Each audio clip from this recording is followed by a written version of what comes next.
वंदे मातरम। इसके पहले हमने किन्स के मॉडल को देखा था डिमांड फॉर मनी के बारे में, ठीक है। अब हम डॉन पेटिंकिन के मॉडल को पढ़ेंगे 1965 में, जिन्होंने अपने एक बुक लॉन्च किया मनी प्राइस एंड इंटरेस्ट, और उसी में इस मॉडल की चर्चा है, ठीक है। अब चूँकि पोस्ट किन्जियन थियरी है, देखिए हमने डिमांड फॉर मनी के बारे में 3-4 चीज़ें पढ़नी है। जैसे मान लीजिए डिमांड फॉर मनी के बारे में क्लासिकल थियरी पढ़ी है, then Keynesian theory, then post Keynesian. अब क्लासिकल में क्लासिकल प्लस नियो क्लासिकल दोनों है, ठीक है, ध्यान रखिएगा। फिर किन्सियन थियरी, फिर पोस्ट किन्जियन थियरी, ठीक है। और हमने यहाँ पे क्लासिकल ख़त्म कर दिया है, किन्सियन ख़त्म कर दिया है, पीछे सारी चीज़ें हैं। और फिर इसी प्लेलिस्ट में आपको सारी चीज़ें मिल जाएंगी, जो मॉनेटरी की प्लेलिस्ट है। देन हम देखेंगे कि पोस्ट किन्जियन में जो सबसे पहला नाम है वो डॉन पेटिंकिन का। तो डॉन पेटिंकिन के मॉडल को हम सबसे पहले देखेंगे, ठीक है। इन्होंने डिमांड फॉर मनी के बारे में क्या कहा, और इनका मॉडल क्यों आता है, क्योंकि उन्होंने क्रिटिसाइज़ किया किन्स के मॉडल को। और किन्स के मॉडल को क्रिटिसाइज़ करते हुए इन्होंने कहा कि जो मतलब कि इन्होंने जो लिक्विडिटी ट्रैप की बात की थी, लिक्विडिटी ट्रैप, यहाँ पे आप देख सकते हैं कि लिक्विडिटी ट्रैप, उन्होंने कहा था कि जो लिक्विडिटी डिमांड फॉर मनी और आर के बीच में नकारात्मक संबंध तो है। ऐसे इन्होंने कहा था कि लिक्विडिटी डिमांड एंड आर के बीच में ऐसे संबंध है कि जैसे जैसे आर गिरेगा, आर जैसे जैसे गिरेगा ना, वैसे मनी की डिमांड, जैसे वेज रेट गिरेगा वैसे वैसे मनी की डिमांड गिरेगी, ठीक है। अर्थात मनी की डिमांड बढ़ती जाएगी और राष्ट्रीय आय का स्तर बढ़ता जाएगा, ठीक है। लेकिन आर जैसे जैसे बढ़ेगा उतना मनी की डिमांड क्या होगी, नहीं गिरेगी, मनी की डिमांड नहीं होगी, मनी की डिमांड नहीं होगी तो मतलब ग्रोथ नहीं होगा। तो बस यही है, ग्रोथ में करना है। एग्जाम्पल हम इसको देखिए ऐसे लिख सकते हैं कुछ देर के लिए, ऐसे देखिए, ये है आर, ये है लिक्विडिटी ऑफ मनी या डिमांड फॉर मनी, और ये है लिक्विडिटी LD, जैसे कि इसे हम लिक्विडिटी डिमांड फॉर मनी बोलते हैं। तो आर जैसे जैसे गिरेगा डिमांड फॉर मनी गिरेगी, जैसे ही डिमांड फॉर मनी मतलब कि आप बढ़ेगी, ठीक है। अब डिमांड फॉर मनी क्या होगी, बढ़ेगी। और आर, अगर आर गिरेगा तो डिमांड फॉर मनी बढ़ेगी, और अगर आर बढ़ेगा तो डिमांड फॉर मनी कम होगी। तो आप इसे, यही है जो, अगर कन्वेक्स मतलब ओरिजिन के कन्वेक्स है तो इसका मतलब आप समझ लीजिए कि उसमें क्या है कि इन्वर्स रिलेशनशिप। अगर कोई भी चित्र ऐसे बना हो जैसे कि ऐसे कॉन्वेक्स टू द ओरिजिन, तो इसका मतलब ये है कि वो दो चर है ना, ऐसे आर और लिक्विडिटी डिमांड फॉर मनी, तो इन दोनों के बीच में क्या है, इन्वर्स रिलेशनशिप, तो कि उल्टा है कि अगर एक बढ़ेगा दूसरा घटेगा, दूसरा बढ़ेगा पहला घटेगा। तो बस यही है, आर जैसे जैसे घटेगा ना तो लिक्विडिटी डिमांड फॉर मनी बढ़ेगी, और जैसे ही मुद्रा की मांग बढ़ेगी तो उसका क्या किया जाएगा, इन्वेस्टमेंट किया जाएगा। इन्वेस्टमेंट किया जाएगा तो क्या होगा, प्रगति होगी, ठीक है। बस वही, चलिए फिर हम देखते हैं, ठीक है, आगे देख। अब जो किताब इन्होंने पब्लिश किया था मनी प्राइस एंड इंटरेस्ट, तो 1965 में इन्होंने दिया था, 1965 में। अब जो एक सेकेंड, जो किन्स ने कहा था ना कि जो ये हमने बता रहा था डिमांड फॉर मनी और आर के बीच में नकारात्मक संबंध है, और फिर एक और चीज़ इन्होंने बताया था जो किन्स ने, कि जो मनी किन्स ने, और या बोले कि जो नियो क्लासिकल्स हैं, उन्होंने कहा था कि जो मनी मार्केट है और रियल मार्केट है, दोनों के बीच में संबंध नहीं है। तो उसको इन्होंने बताने का प्रयास किया कि नहीं, दोनों में संबंध है। तो दो चीज़ों को मुख्य रूप से क्रिटिसाइज़ किया, और फिर उन्होंने बताया कि जब जैसे कि, ठीक है, आगे हम इन्हीं के माध्यम में हम समझा रहे हैं। अब इन्होंने जो डॉन पेटिंकिन का मॉडल दिया था 1965 में, ठीक है, तो पेटिंकिन ने क्वांटिटी थ्योरी ऑफ मनी को एक्सप्लेन किया। यहाँ पे लिखा है ना कि पेटिंकिन ने क्वांटिटी थ्योरी ऑफ मनी को एक्सप्लेन किया। क्वांटिटी थ्योरी ऑफ मनी क्या कहती है कि जैसे जैसे आप मुद्रा की मात्रा में मतलब कि मुद्रा की मात्रा में परिवर्तन करते हैं तो ठीक उसी दिशा में, उसी मात्रा में प्राइस में परिवर्तन, कीमत में, उसी अनुपात में कीमत में क्या होता है, परिवर्तन होता है। बस अब इसके लिए इन्होंने दो चीज़ें दिया था। जॉन पेटिंकिन ने अपने मॉडल में मनी प्राइस एंड इंटरेस्ट का जो इनका किताब है ना, उसमें दो चीज़ों की बात की है। एक तो रियल बैलेंस इफेक्ट की, एक बात की है रियल बैलेंस इफेक्ट की, दूसरा बात की जनरल मॉडल। तो रियल बैलेंस इफेक्ट आज इसमें हम चर्चा करेंगे डिमांड फॉर मनी में, और जो अगली थियरी मतलब कि अगली बार जब हम पढ़ाएंगे वैल्यू ऑफ मनी, तो उसमें हम जनरल मनी की बात, जनरल मॉडल का बात करेंगे। ठीक है, चलिए ये रियल बैलेंस इफेक्ट के माध्यम से जो हमने बताया, जो किन्स कह रहे थे, जो किन्स का कहना है कि आर में और एल में सीधा संबंध, इनवर्स रिलेशनशिप है, और उसके साथ साथ जो उन्होंने कहा था, ये किन्स की बात है तो ध्यान दीजिएगा, किन्स की बात है, और नियो क्लासिकल्स की बात है कि मनी में मतलब कि मनी मार्केट में और रियल मार्केट में संबंध नहीं है। सबसे पहले क्या कि इन्होंने कहा था कि जो मनी यहाँ पे किन्स ने कि इसमें और इसमें क्या है, नेगेटिव रिलेशन है। दूसरा कि जैसे कि आर बढ़ेगा तो लिक्विडिटी ऑफ मनी बढ़ेगी, आर घटेगा तो लिक्विडिटी ऑफ मनी, आर घटेगा तो लिक्विडिटी ऑफ मनी बढ़ेगी, आर बढ़ेगा तो लिक्विडिटी ऑफ मनी क्या होगी, कम होगी। तो इन्होंने कहा था कि जो ये सारी चीज़ें, जो डिमांड फॉर मनी है वो किससे संबंधित है, केवल मनी मार्केट से संबंधित है, और दूसरा आर से संबंधित है। ठीक है, मनी मार्केट में किससे संबंधित है, आर से संबंधित है, अर्थात डिमांड फॉर मनी किससे संबंधित है, मुद्रा बाजार से। ठीक है, बस। और जो ये हैं जैसे कि मान लीजिए नियो क्लासिकल्स, उन्होंने भी कहा था कि मनी मार्केट में और रियल मार्केट में दोनों में संबंध नहीं है। तो किन्स ने और नियो क्लासिकल दोनों ने कहा था। तो लेकिन जो डॉन पेटिंकिंग है उन्होंने कहा था कि नहीं, रियल मार्केट में और मनी मार्केट में दोनों में संबंध है।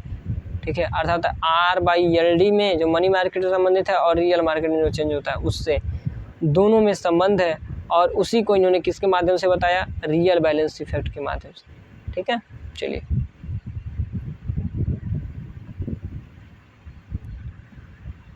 आगे देखते हैं। आप जानते हैं कि यहाँ पे कि जो एजम्पशंस था नियो क्लासिकल, बस वही नियो क्लासिकल कि दोनों मार्केट में कोई संबंध नहीं होता है, सब अलग अलग होते हैं। इन्होंने सबसे पहले क्या कहा कि डाइकोटोमी ऑफ रियल मार्केट, इन दोनों चीज़ को आप जरूर नोट कीजिएगा कि dichotomy of real and money market, दूसरा होमोजेनिटी पास्चुनेट। और होमोजेनिटी पास्चुनेट क्या है, और dichotomy of real and money market मतलब कि द्विविभाजन है, दोनों में एक साथ नहीं होते हैं, द्विविभाजन होते हैं, दोनों अलग अलग मार्केट है। दूसरा इन्होंने क्या कहा कि होमोजेनिटी पास्चुनेट, अर्थात किसी एक मार्केट में सजातीय का न होना, अर्थात किसी एक मार्केट में चेंज करने से किसी दूसरे मार्केट में चेंज नहीं होता है, अर्थात कि मनी मार्केट में चेंज करने से रियल मार्केट में कोई चेंज नहीं होता है। तो इन सारी चीज़ों को समझिएगा। ठीक है, ध्यान दीजिएगा। चलिए, अब रियल बैलेंस इफेक्ट के माध्यम से उन्होंने जो दोनों मार्केट है, मनी और रियल मार्केट, दोनों को इंटीग्रेट किया। आगे हम इसको देखेंगे। और इसीलिए इन्होंने जो डिमांड फॉर मनी के जो वेरिएबल्स हैं, जो एक वेरिएबल्स कौन था, वाई था, जिन्होंने कैम्ब्रिज अर्थशास्त्री बताए थे, जो क्लासिकल्स के अंदर आते हैं, क्वांटिटी थियरी ऑफ मनी में आते हैं। जो कैम्ब्रिज आप जानते होंगे, कैम्ब्रिज अर्थशास्त्री जो थे, जब उन्होंने दिया था cash balance approach of quantity theory of money, तो उसमें आप अगर देखेंगे कि उन्होंने कहा था demand for money is equal to KY या PKY। तो इसमें किसको माध्यम से माना है, उन्होंने इन सारी चीज़ों को कांस्टेंट माना है। तो मतलब कि demand for money is function of Y, demand for money is function of Y. उन्होंने कहा था कि जो डिमांड फॉर मनी है वो किससे संबंधित है, वाई से संबंधित है। कैम्ब्रिज अर्थशास्त्री ने, अर्थात क्लासिकल्स ने। नियो और उसके बाद फिर कौन आता है, किन्स ने। किन्स कहते हैं जो डिमांड फॉर मनी वाई और आर दोनों से संबंधित है। समझ में आ रहा है, डिमांड फॉर मनी। और तीसरा इन्होंने कहा था कि जो मनी, तीसरा इन्होंने जोड़ा अपने पास से M/P, जो इनका कंट्रीब्यूशन है। M/P किसका कंट्रीब्यूशन है, M/P किसका कंट्रीब्यूशन है, that is contribution of Don Patinkin. इसके पहले उन्हें पढ़ा है उनके बारे में, क्या नाम है, किन्स के बारे में, उसमें सारी चीज़ें बताई है कि कैसे संबंधित है। जैसे ट्रांजैक्शन डिमांड फॉर मनी उन्होंने कहा था, ट्रांजैक्शन डिमांड फॉर मनी, और एक और है पिचुएटरी डिमांड फॉर मनी। ये दोनों को इन्होंने L1 कहा था, और फिर उन्होंने L2 फिर इन्होंने कहा था कि जो हम सट्टा के लिए, मतलब कि जो पैसा हम लेते हैं सट्टा के लिए, उसको हम इन्होंने L2 कहा था। और इन दोनों को डिमांड फॉर मनी दोनों से संबंधित होता है, L1 और L2 से। समझ में आ रहा है ना? चलिए, तो 3 प्रकार की उन्होंने भी बात की थी किन्स ने। सबसे पहले कि ALT से ट्रांजैक्शन डिमांड, दूसरा LP जिसे हम प्रिकॉशनरी डिमांड बोलते हैं, फिर LS जिसे हम स्पेकुलेटिव डिमांड। ये R से वाई, लेकिन स्टिल ये जो दोनों मार्केट है ना, डिमांड फॉर मनी इन दोनों से संबंधित है, लेकिन दोनों मार्केट में कोई संबंध नहीं है। तो ये चीज़ें आपको कंफर्म है ना? डिमांड फॉर मनी दोनों के लिए की जाती है, लेकिन दोनों मार्केट में कोई संबंध नहीं है। लेकिन बस इसी चीज़ को उन्होंने जोड़ा, किसने? डॉन पेटिंकिन ने। हम देखिए एक एक स्टेप को बढ़ाते जा रहे हैं, तो इन सारी चीज़ों को देखिएगा। दोनों जो हम बोल रहे हैं कोई भी गलत नहीं है उसमें से। अगर हमने इसके पहले कहा कि डिमांड फॉर मनी किससे संबंधित है, आर और आर से भी, आर से संबंधित है, तो भी गलत नहीं है। लेकिन फिर हमने कहा कि वाई और आर दोनों से संबंधित है, तो दोनों सही है। तो इन सारी चीज़ों को आप जोड़ते, हम एक एक स्टेप बताते जा रहे हैं। कि फिर उन्होंने कहा था कि जो डिमांड फॉर मनी है वो वाई से भी संबंधित है और आर से संबंधित है, किन्स ने। और फिर लेकिन उन्होंने एक चीज़ और कहा कि इन दोनों में कोई संबंध नहीं होता है, जो न्यू क्लासिकल कहते आ रहे थे। और उन्हीं चीज़ और धारणा को तोड़ा था किसने?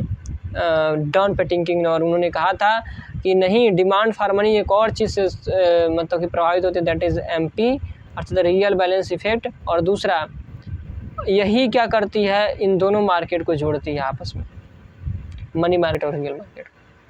ठीक है, चलिए आगे देखते हैं कैसे जोड़ती है। और फिर M/P क्या होता है, या रियल कैश बैलेंस, या रियल बैलेंस क्या होता है। अगर मान लीजिए आपके पास 50 रुपया है और किसी भी, अगर आपको कोई वस्तु लेना है, जैसे मान लीजिए कि आपको पेन लेना है, पेन, और इसकी कीमत 5 रुपया है। ठीक है, तो अगर आपके पास 50 रुपया है, इसमें P अर्थात प्राइस है, M क्या है, आपके पास कितना मुद्रा है, प्राइस क्या है, मतलब कि आपके पास कितना पैसा, उसको मतलब कि वस्तु की कीमत कितनी है जो आपको लेना है, दैट इज़ प्राइस। तो इसको अगर मान लीजिए 5 रुपये प्राइस है, तो हम इससे भाग दे देंगे, तो कितना रुपया है, कितना आएगा? 10, अर्थात 10 पेन जो होगा ना, दैट इज़ M/P। और यही आपका रियल कैश बैलेंस होगा, या रियल कैश बैलेंस या रियल बैलेंस हो। ठीक है, समझ में आ रहा है? चलिए, तो डिमांड फॉर मनी इन दोनों से संबंधित होता है, किससे? वाई से, आर से और M/P से। और हमने बताया है कि जो dichotomy of real money market होता है, होमोजेनिटी पोस्टुलेट होता है, इन दोनों को खंडित किया रियल बैलेंस इफेक्ट के माध्यम से उन्होंने कहा। और उन्होंने जोड़ा, मतलब कि जो उन्होंने कहा था कि जो मनी मार्केट और रियल मार्केट दोनों को जोड़ा किसके द्वारा? M/P के द्वारा, अर्थात रियल बैलेंस इफेक्ट के द्वारा। कैसे, आगे देखिए, इन्होंने कहा था, देखिए कैसे, एक सेकेंड,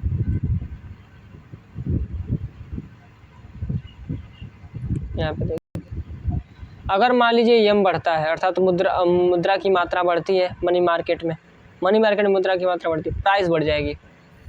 आप जानते हैं कि अगर किसी वस्तु की प्राइस बढ़ जाती है तो क्या होता है, वो आपको कम मिलेगा, अर्थात वस्तु और सेवा कम मिलेगी। और रियल बैलेंस का मतलब वस्तु और सेवा के रूप में रियल बैलेंस को देखते हैं। तो जैसे ही प्राइस बढ़ा तो रियल बैलेंस कम हो गया।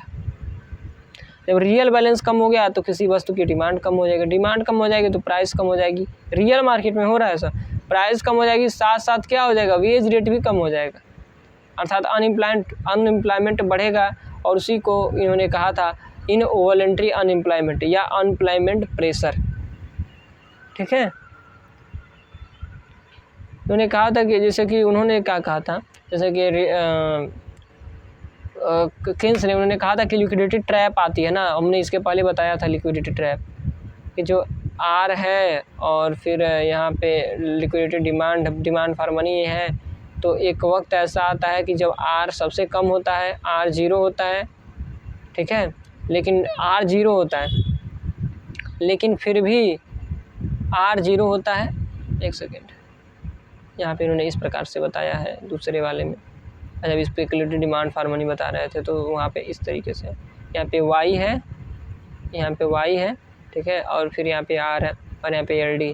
तो आर जैसे जैसे गिरेगा तो लिक्विडिटी डिमांड तो बढ़ेगी, लिक्विडिटी डिमांड बढ़ेगी इसकी, लेकिन वाई क्या होगा, जैसे आर गिरेगा तो लिक्विडिटी डिमांड बढ़ेगी और वाई भी बढ़ेगी, अर्थात नेशनल इनकम भी बढ़ेगा। लेकिन एक वक्त ऐसे आएगा जब R 0 हो जाएगा। जब R 0 हो जाएगा तो क्या हो जाएगा, अगर उसके अलावा R गिरती भी है, R अगर उसके अलावा गिरेगी भी तो Y नहीं बढ़ेगा। क्यों? क्योंकि वो R 0 है, उससे कम गिर ही नहीं सकती। अर्थात ये इसी को हम लिक्विडिटी ट्रैप बोलते हैं। लिक्विडिटी ट्रैप में क्या होता है कि अब उसके ज़्यादा, जैसे मान लीजिए हम इन्वेस्टमेंट या राष्ट्रीय आय कैसे बढ़ाते थे, R को कम करके, अब R सबसे कम है, वो गिर ही नहीं रहा है R, तो क्या होगा, यहीं पे लिक्विडिटी ट्रैप हो जाता है। मतलब कि राष्ट्रीय आय Y1 मान लीजिए यहाँ पे है, तो राष्ट्रीय आय इससे ज़्यादा बढ़ेगा ही नहीं। तो यहीं पे आवश्यकता होती है फिस्कल पॉलिसी को, जिसको किन्स ने यहाँ पे इन्वॉल्व किया था। ठीक है, लेकिन जॉन पेटिंकिंग ने कहा था कि LT आने की स्थिति में भी रियल बैलेंस के द्वारा हम उसे सही कर सकते हैं। ठीक है, चलिए अब कैसे सही कर सकते हैं उसी को इन्होंने इस फिगर के माध्यम से बताया, इसको हम देखेंगे। जैसे मान लीजिए इन्होंने एग्जांपल दिया है LM और IS और LM कर्व के द्वारा उन्होंने समझाया है। ठीक है, इन सारी चीज़ों को। और फिर उन्होंने कहा है कि अगर रियल बैलेंस इफेक्ट किस प्रकार से काम करेगा और कैसे जोड़ेगा, हमने अभी बताया है, लेकिन फिर उन्होंने फिगर के माध्यम से बताया। ठीक है, उन्होंने कहा कि यहाँ पे जो R1 है वो बढ़ती स्थिति में है, R1 बढ़ती स्थिति में है, और पूर्ण रोजगार होने के लिए हमें उत्पादन कितना चाहिए, YF होना चाहिए। उत्पादन अगर इतना होगा तो हमारे पास जो मतलब कि अनएम्प्लॉयमेंट नहीं होगा, मतलब पूर्ण रोजगार की स्थिति होगी, कोई खाली नहीं रहेगा, सारे फैक्टर बिजी होंगे, और वहाँ पे जो उत्पादन होगा YF होगा। ठीक है, लेकिन चूंकि R बढ़ा हुआ है, RY1 है, तो हमारे पास क्या हो रहा है, हमारे पास केवल उत्पादन कितना हो रहा है, Y1 हो रहा है, और A पे I और S का संतुलन है। ठीक है, अब होता क्या है कि R0, जैसे कि जो R है ना, मनी की सप्लाई बढ़ती है, मनी की सप्लाई बढ़ती है, चूँकि जब R1 है और राष्ट्रीय आय कम है तो क्या होगा, R1 है मतलब कि मुद्रास्फीति जो वेज रेट है वो ज़्यादा है, वेज रेट ज़्यादा होगा, हमने बताया अभी ना, तो वेज रेट ज़्यादा है। और फिर यहाँ पे Y1 की स्थिति है अर्थात उत्पादन में, क्योंकि इन्वेस्टमेंट कम है। वेज रेट जब ज़्यादा होगा, डिमांड फॉर मनी कम होगी, डिमांड फॉर मनी कम होगी तो इन्वेस्टमेंट कम होगा तो राष्ट्रीय आय कम होगी या रियल इनकम कम होगी। ठीक है, चलिए आगे देखते हैं। अब क्या होता है कि जो डिमांड फॉर मनी, तब सप्लाई बढ़ती है, मतलब सरकार मुद्रा को बढ़ाती है। जब सरकार मुद्रा को बढ़ाएगी ज़्यादा, मतलब कि सरकार के आदेश पे RBI मुद्रा को जारी करती है ज़्यादा, जब सरकार के आदेश पे RBI मुद्रा की जारी करेगी तो वेज रेट कम हो जाएगा। आप जानते हैं, जब वेज रेट कम हो जाएगा तो पता है क्या होगा, तो इन्वेस्टमेंट बढ़ेगा, आउटपुट बढ़ेगा, एग्रीगेट डिमांड बढ़ेगा, क्योंकि मुद्रा सबके पास आने लगेगी। मुद्रा सबके पास क्यों आने लगी, क्योंकि इन्वेस्टमेंट बढ़ेगा। इन्वेस्टमेंट बढ़ेगा तो क्या होगा, इन्वेस्टमेंट बढ़ेगा तो बेरोजगारी ख़त्म होने लगेगी। जब बेरोजगारी ख़त्म होने लगी तो उत्पादन होने लगेगा, तो राष्ट्रीय आय बढ़ेगा। तो राष्ट्रीय आय बढ़ेगा तो सबसे पहले राष्ट्रीय आय कैसे बढ़ेगा, जब रियल मार्केट में ज़्यादा बदलाव होगा, मतलब रियल मार्केट में चेंज होगा। तो यहाँ पे क्या होगा, IS है तो A बिंदु पे संतुलन है जब R1 है तो। लेकिन जैसे ही मतलब कि मुद्रा के सप्लाई बढ़ने से LM यहाँ पे हो जाता है, लेकिन IS तुरंत शिफ्ट नहीं होता, सबसे पहले IS यहाँ पे टच करता है, अर्थात राष्ट्रीय आय पहले थोड़ी सी बढ़ती है, राष्ट्रीय आय थोड़ी सी बढ़ती है क्योंकि इन्वेस्टमेंट तो एक ही बार तो होता नहीं, धीरे धीरे होता है। लेकिन जैसे जैसे इन्वेस्टमेंट बढ़ता जाता है ना, राष्ट्रीय आय बढ़ती जाती है, फिर अनएम्प्लॉयमेंट कम होता जाता है, एम्प्लॉयमेंट लोगों को मिलता जाता है।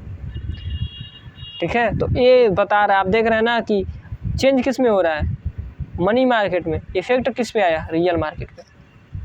IS भी तो शिफ्ट हो रही है, मनी मार्केट को LM दिखा रहा है और IS क्या दिखा रहा है, रियल मार्केट को। तो LM जैसे ही मनी की मांग बढ़ी, क्योंकि आपके पास बेरोजगारी ज़्यादा है, बेरोजगारी आपके पास ज़्यादा है, आपके पास इन्वेस्टमेंट हो नहीं रहा, राष्ट्रीय आय कम है, ग्रोथ कम है, तो मनी की डिमांड ज़्यादा हुई तो मनी सप्लाई बढ़ गई, फलस्वरूप LM यहाँ पे शिफ्ट हो गया।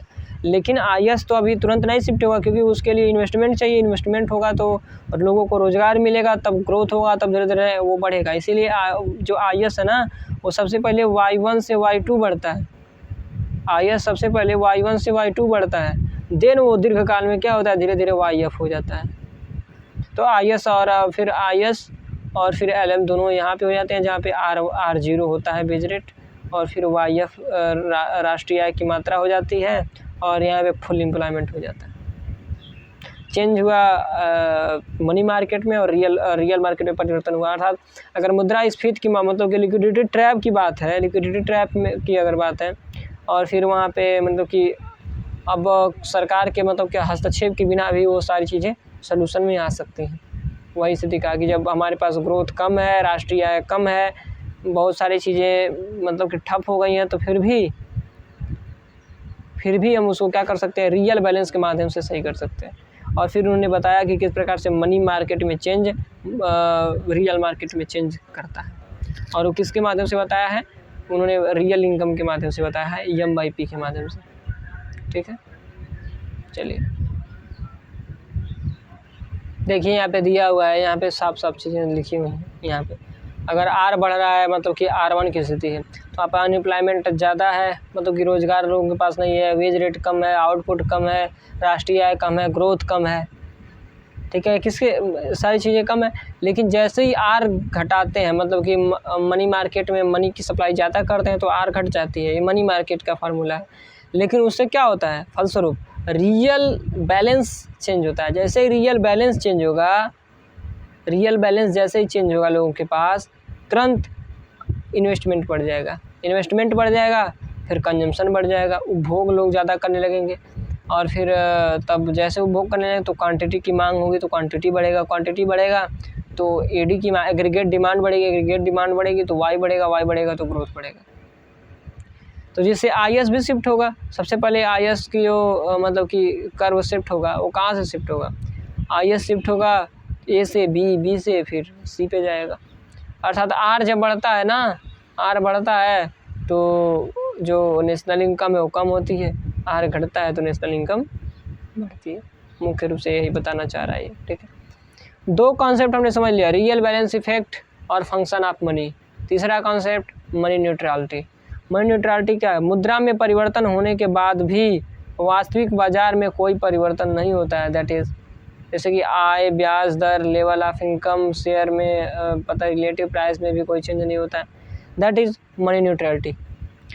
चूँकि इन्होंने एक, आप इसे नोट करिएगा कि जो डॉन पेटिंकिंग है, डॉन पेटिंकिंग कहते हैं कि यहाँ पे मुद्रा भी भ्रम नहीं है, मतलब कि मुद्रा मनी इल्यूजन नहीं है। मनी इल्यूजन का मतलब कि अगर मान लीजिए कोई भी वस्तु है ना, कोई भी वस्तु है, तो अगर उसकी प्राइस बढ़ती है ना, प्राइस, एक सेकेंड हम बता रहे,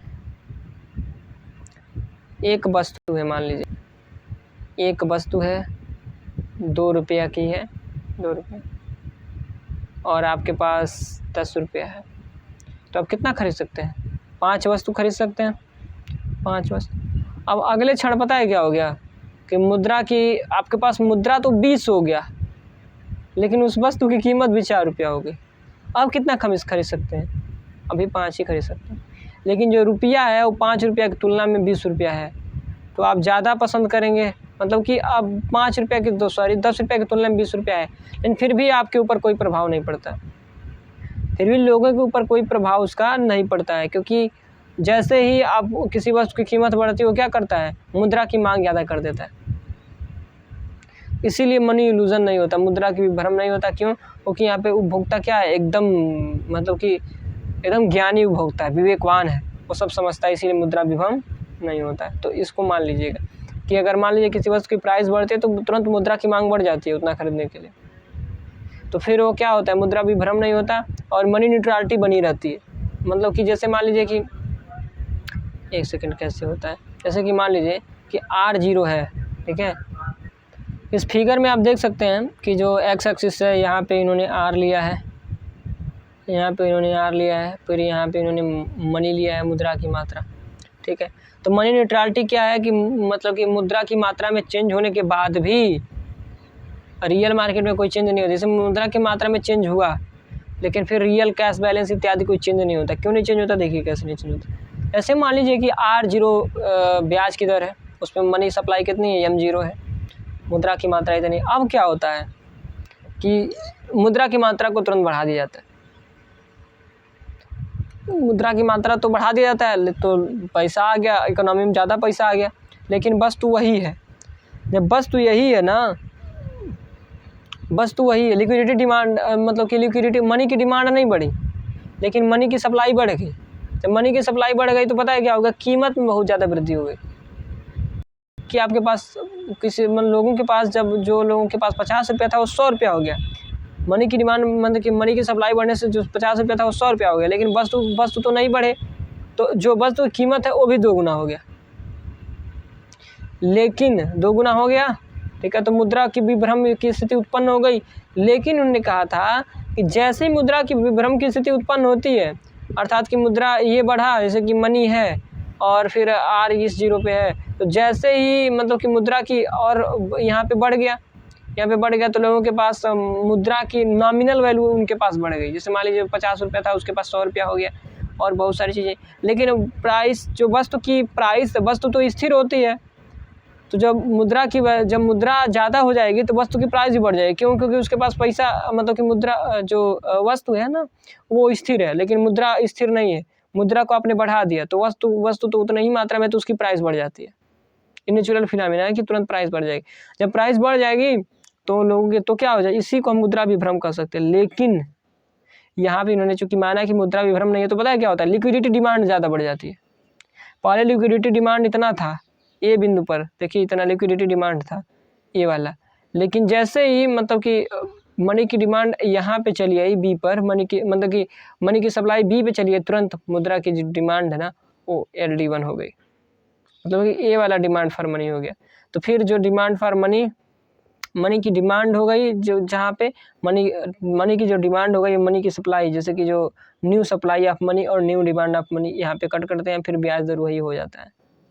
ब्याज दर फिर वही हो जाएगा, तो फिर मांग भी उतना ही हो जाएगी, फिर प्राइस, मतलब कि मांग भी उतना ही हो जाएगी, प्राइस भी उतना ही हो जाएगा, और फिर जो मनी की मात्रा है फिर भी उतना ही हो जाएगी। समझ में आ रहा है ना? डिमांड उतना ही बढ़ जाता है, लिक्विडिटी डिमांड। उस वजह से मान लीजिए एग्जाम्पल दैट क्या है, मनी न्यूट्रलिटी। अब मान लीजिए आपके पास 50 रुपया है, ठीक है, 50 रुपया आपके पास है, 50 रुपया है आपको। ऐसे मान लीजिए रियल बैलेंस के, तो हम चूँकि इन्होंने कहा है ना कि मुद्रा की विभ्रम स्थिति नहीं पैदा होती है, इसका मतलब कि लोग रियल बैलेंस को समझते हैं, नॉमिनल वैल्यू को नहीं मानते हैं, रियल बैलेंस को समझते हैं। रियल मतलब वस्तु और सेवाएं, उतना पैसा हम कितना मिल रही है उसको देखते हैं। तो रियल वैल्यू इसका कितना होगा, 50 रुपया का। 50 रुपये का जब तब होगा जब ये 50 रुपये क्या है, एम की मात्रा है, तो जब M/P करेंगे तो रियल बैलेंस में निकल जाएगा। तो मान लीजिए कि जो P कीमत है 5 रुपया है, तो आप 10 वस्तु खरीद सकते थे, 10 वस्तु आपकी रियल वैल्यू हो गई, रियल वैल्यू। तो 10 अब 5 वस्तु, मतलब कि इसके अगर 5 से भाग दे देंगे तो 10 वस्तु हो जाएगा ना, तो M/P का मान कितना हो जाएगा, 10 वस्तु। लेकिन इसी को रियल बैलेंस कहते हैं, इसी, ठीक है। अब मान लीजिए कि मनी की वैल्यू तो बढ़ गई, मनी की वैल्यू बढ़ गई, प्राइस भी बढ़ गई। मनी की वैल्यू सरकार ने बढ़ा दी, मतलब कि मनी की सप्लाई, प्राइस बढ़ गई। अब प्राइस मान लीजिए 10 रुपया हो गई, प्राइस 10 रुपया हो गई। जैसे ही यहाँ पे प्राइस 10 रुपया हो गया, अब कितना खरीद लेंगे। मनी की जो ध्यान दीजिएगा, मनी की जब सप्लाई बढ़ रही है ना, तो गवर्नमेंट बढ़ा रही है, लेकिन एक आम आदमी के पास तुरंत मुद्रा की मात्रा, ऐसा नहीं है कि और RBI बढ़ा रही है, हमारे पास 50 रुपया तो हमारे पास 100 रुपया होगा, हमारे पास नहीं होगा। वो पूरी अर्थव्यवस्था में, पूरी देश में होगा वो पैसा ज़्यादा, लेकिन जो इकोनॉमिक एक्टिविटीज़ ज़्यादा करेगा वो पैसा उनके पास जाएगा, क्योंकि लेकिन जो इकोनॉमी में तो पूरा पैसा आया है, तो इकोनॉमी में सामान जो है उसकी प्राइस बढ़ेगी, लेकिन किसी एक आदमी के लिए मतलब कि प्राइस जब बढ़ती है वस्तु और सेवाओं की, तो वो तो सबके लिए बढ़ती है। लेकिन जो मुद्रा की लेकिन जो मान लीजिए RBI ने मुद्रा जारी किया है, वो सबके पास नहीं आता है, वो उसके पास आता है जो इकोनॉमिक एक्टिविटीज़ ज़्यादा करता है। तो हमारे पास मान लीजिए 50 रुपया 85 रुपया है, लेकिन सरकार ने बहुत ज़्यादा पैसा छापा है, तो उससे मतलब नहीं है। वो ज़्यादा इकोनॉमिक एक्टिविटीज़ जो करेगा, ज़्यादा इन्वेस्टमेंट करेगा और बहुत सारी चीज़ें, तो उसके पास हो जाएगा। हमारे पास तो 85 रुपया, लेकिन बस तो सबके लिए बढ़ेगा। बस जैसे ही मनी की सप्लाई ज़्यादा बढ़ी, तो वस्तु तो सबके लिए बढ़ेंगे, वस्तु की कीमत। तो वस्तु की कीमत कितना हो गई, 10 रुपया, हमारे पास है 50 रुपया, तो कितना हो गया, हमारे पास कितना हो गया।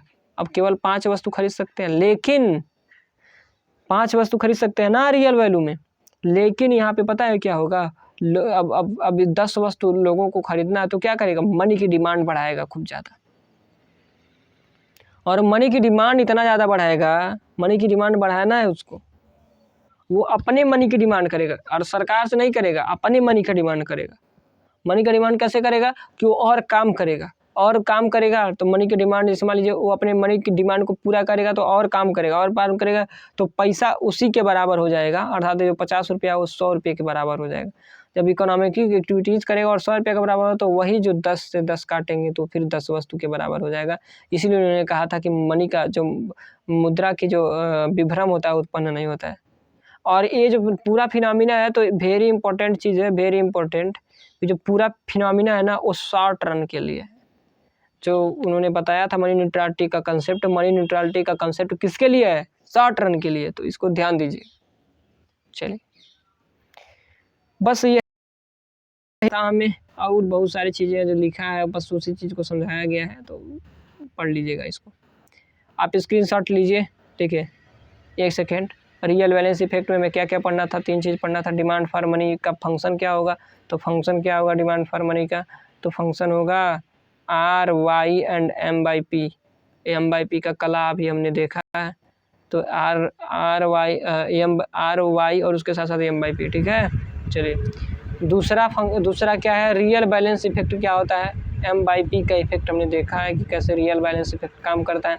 मुद्रा बाजार में परिवर्तन किस प्रकार से, मतलब कि रियल बैलेंस के माध्यम से क्या करता है, वो रियल मार्केट में भी प्रभाव करता है, ठीक है। तीसरा क्या है? मुद्रा न्यूट्रलिटी ऑफ मनी क्या है? तो सबसे पहले neutrality of money short run concept है, और इसका मतलब ये होता है कि मुद्रा विभ्रम ना होने के कारण एक कॉन्सेप्ट होता है कि मुद्रा विभ्रम नहीं होता कि मतलब कि न्यूट्रलिटी ऑफ मनी अर्थात जितना मुद्रा की, अगर मान लीजिए मुद्रा की सप्लाई अर्थव्यवस्था में बढ़ी तो लोग उसको पाने के लिए और इकोनॉमिक एक्टिविटीज़ करते हैं और ज़्यादा मतलब मनी अर्न करते हैं, और फिर उतना ही मात्रा जितना है कि पहले जितना मात्रा वस्तु खरीदते थे, जितनी मात्रा वस्तु का उतना ही मात्रा आप भी खरीद रहे हैं, मनी को अपने पास बढ़ा, दैट इज़ मनी न्यूट्रलिटी। तो तीनों कॉन्सेप्ट हमने पढ़ लिया, ठीक है।